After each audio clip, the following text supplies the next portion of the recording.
Welcome to Reimagined Energy, the podcast where we rethink the way power flows through our lives and communities.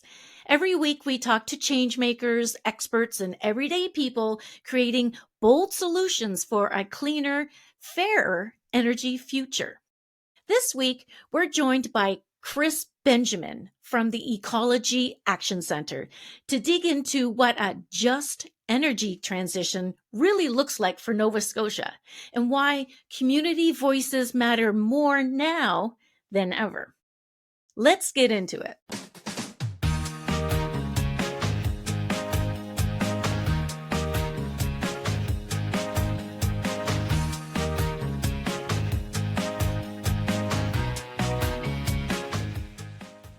Hi, Chris. Welcome. Thank you. Thanks for having me here. It's really great to have you here because we have a lot of things to talk about today. But, for those of the listeners and viewers who aren't aware, tell us about the Ecology Action Centre and how you guys all came about. Sure. We're an organization that's been around for over 50 years now in Nova Scotia, and we're a member-based organization. We have over 5,000 members. And we're basically, we're a lot of things: a research organization, a community-based organization, an advocate, a watchdog. And basically, we focus on all aspects of Nova Scotia's environment, protecting and preserving, and focusing as well on greenhouse gas reduction and the green transition, and protecting the beauty that is Nova Scotia, that Nova Scotians love and enjoy. And it's definitely about community-based advocacy. Very much. Yeah, that's our approach. We are an advocate for the environment, but also for communities. And we've learned over time it's really important. I mean, we can't just be an outsider deciding what a community should think about something. We try to work very closely with all kinds of different communities, whether it's a Mi'kmaq community or an African Nova Scotian community, or something not necessarily geographical, but a group of people who are committed to a certain thing, maybe protecting a certain wildland or opposing a mine or a garbage dump that's in a Black community that's environmentally racist, basically, and chosen for that reason. So we kind of get involved in all kinds of different communities, and try to be an ally to them and base our thinking on what they're saying and their understanding of environment. Recently, you launched your Building Nova Scotia's Green Jobs Report. And I know it was recently launched and quite excited about it. I know it's going to really, create some awareness and turn some heads. Do you want to give us a little bit of a snapshot of what to expect? But also, Chris, I want us to put a link to the report if it's on your website so Yes. people can download it. But yeah, so tell us a little bit about that. Yeah, it is available at ecologyaction.ca, so it's pretty easy to find there. What we did is we did a previous report in 2019 that asked the question: if Nova Scotia meets all of its greenhouse gas reduction goals by 2030, how many jobs will that create? And the number the consultants ended on was 15,000 jobs a year till 2030. So it's very significant. We wanted to look this time more at, okay, where are these jobs and what specifically are we talking about? And we wanted to look more specifically at energy efficiency in buildings, because we know this is an important part of our greenhouse gas emissions. They're about a third of our emissions are from buildings. We have a lot of old buildings and they need to be retrofitted, and we're facing a housing crisis right now. So a lot of new buildings need to be built, and we want those to the highest possible energy efficiency standard. So what effect will that have on jobs? And what we have is a lot of these are trades jobs, and we are facing significant labor shortages in coming years just due to retirement and baby boomers retiring. And we don't really have a good succession plan rolling out just yet. So it's both a problem, but we're seeing it also as a big opportunity. This is a province that worries a lot about jobs, and a lot of people feel the need to leave Nova Scotia to go work in the Alberta oil fields or wherever. We're saying if you grow this sector, if you focus and invest on building efficiency, there can be thousands or tens of thousands of jobs available for workers, Nova Scotian workers in Nova Scotia, as well as opportunities for a lot of newcomers to Nova Scotia. Right. Part of the thing we found was that there is part of the solution is actually better access and equity. It's a justice solution. So, for example, we see currently the trades are only about 4 or 5% women. In the 1970s, that number was about 4 or 5%. It hasn't really changed.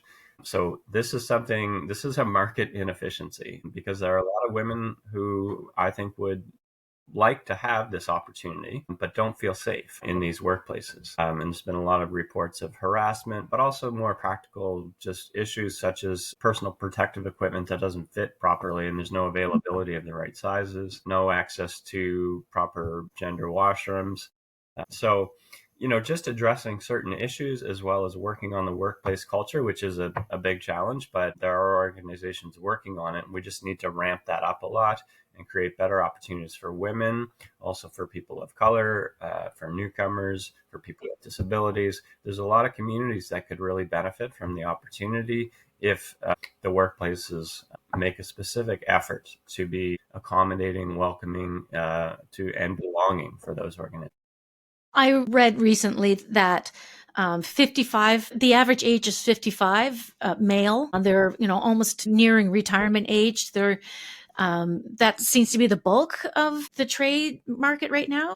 Yes, yeah, and that's something we kind of confirmed in our research. And we're not graduating new workers nearly fast enough. I mean, the replacement rate is under 10%. We just aren't graduating enough tradespeople right now. And, there was a recent report, not ours, but that showed, there are long waiting lists for Nova Scotia Community College and the trades. So we just need to ramp up a lot of efforts, and it's not easy. I mean, you're talking about investment though, and I think that's really the key, is to see it as an investment in jobs and not as a cost. And this is right. Something going back to our first jobs report that we did, Green Jobs Report, is that we want to reframe this conversation and rethink this conversation a bit and stop seeing addressing climate issues as a cost. It is an investment.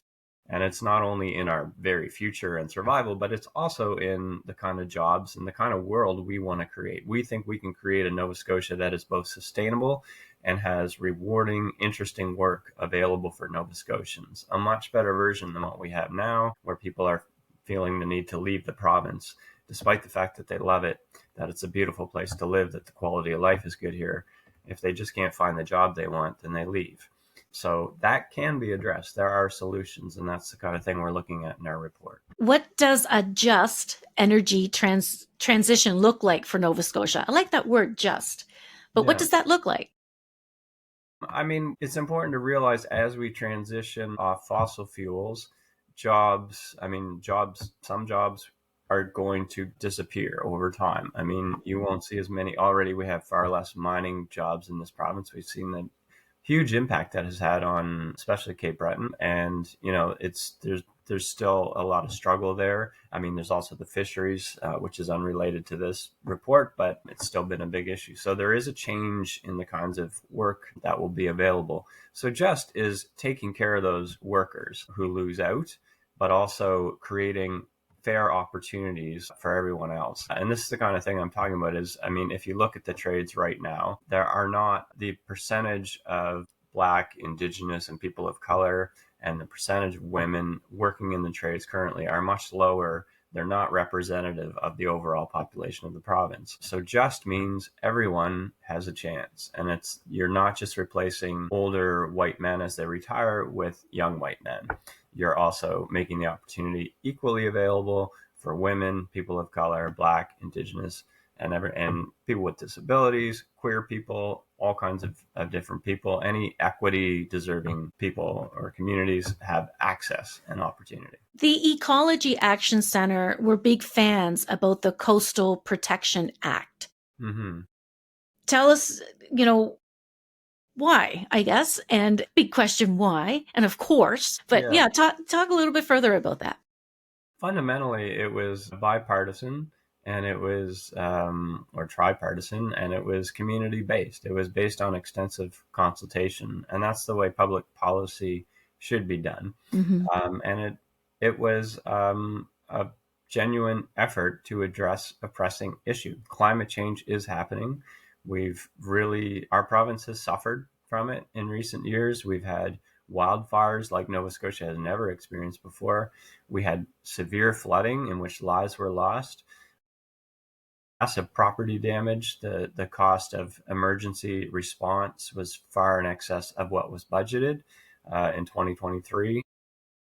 So we need a plan. We need provincial resources dedicated to that. The response recently, after the provincial government killed that plan, they said it's now provincial responsibilities, and we've got a website and an app. That's just not going to cut it. And municipalities, as we know, are always very cash strapped, especially smaller ones outside of Halifax. It's a real struggle for them just to stay afloat, just to keep operations going and keep the services they have, like snow removal service and public transit and things like that. So we need to be able to support them from a higher government level. And so that's why we're so heartbroken to see the Coastal Protection Act, its demise, although we hope at some point it will be resurrected. We have not given up hope on it. We continue to push for it.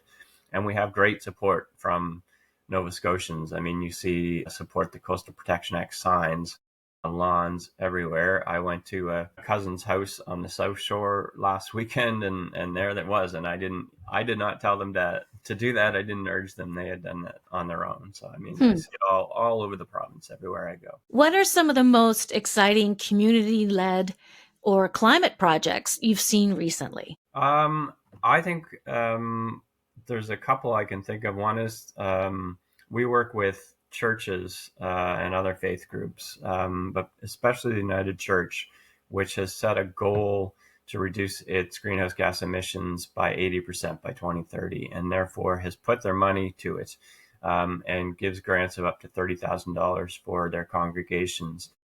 And we've worked with a number of them. We're the East Coast Support Center for that. And it is always inspiring because it's often tiny little congregations. They're also aging. Their numbers are sometimes dwindling, but they really revitalize their buildings as community centers by retrofitting, because they're often at a point they can't afford to keep the heat on. The oil furnaces are so expensive.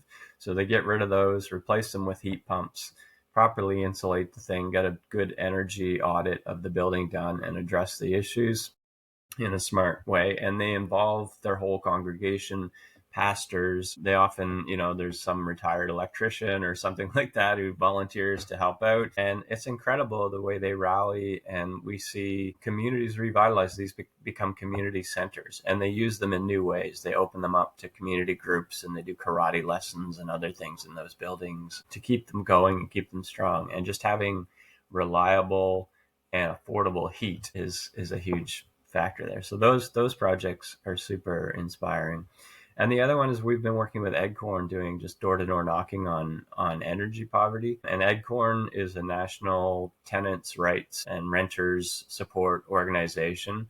It's about affordable housing. And they've really taken on the issue of affordable energy because Nova Scotia has a very high rate of energy poverty at 43%. It's the highest in the country. But there are solutions. And what they're doing is rallying people and empowering them to make their own case for energy poverty solutions, which is things like on-bill discounts, as well as efficiency. So as well as having access to affordable programs. And there are some out there, but we believe they can be done a lot more systematically in Nova Scotia. And, anyone under a certain income, including renters, should have access to heat pumps, insulation, and just good building envelope and sealing around the windows and doors and things like that. So it's great to see the results of these door-to-door. People really get riled up and said, yes, of course I do deserve that, and I am willing to push for that and work for that change. So it's kind of a real people power thing.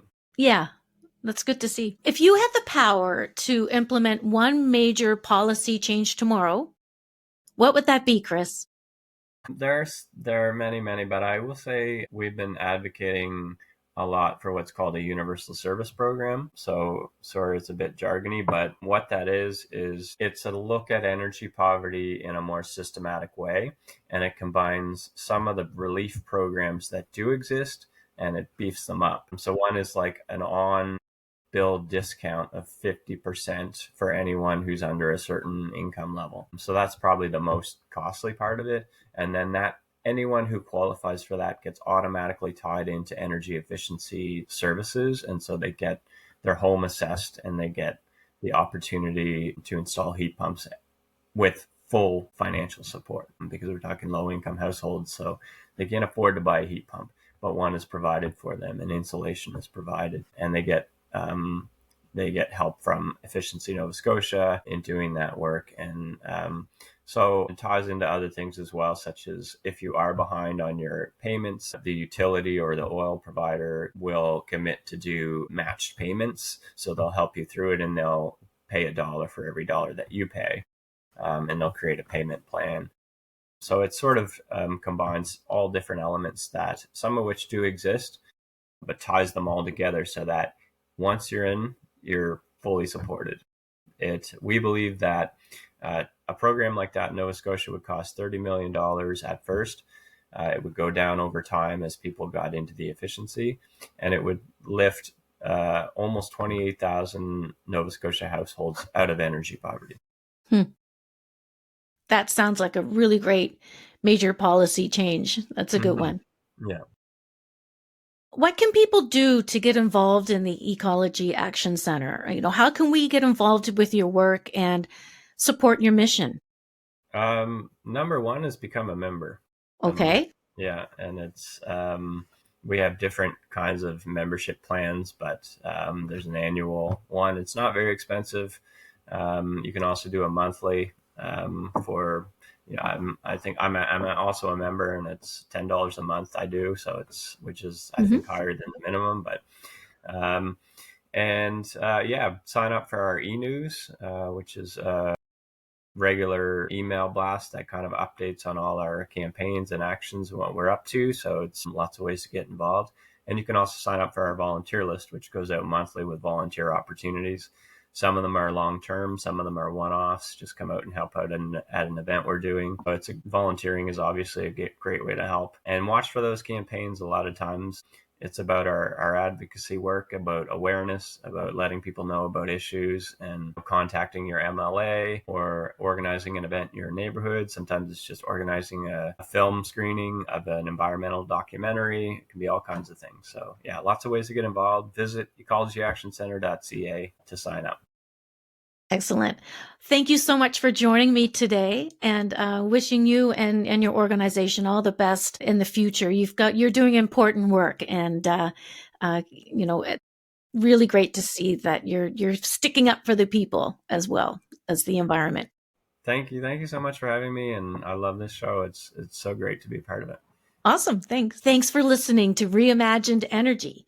If this episode sparked a new idea or raised a question, share it with a friend or drop us a line at podcast@reimaginedenergy.com. Want to support the work you heard about today? Join or donate to the Ecology Action Centre or call your MLA. It all adds up. Catch you next week as we keep exploring how energy can work better for everyone. I'm your host, Maria McGowan. Have a great day.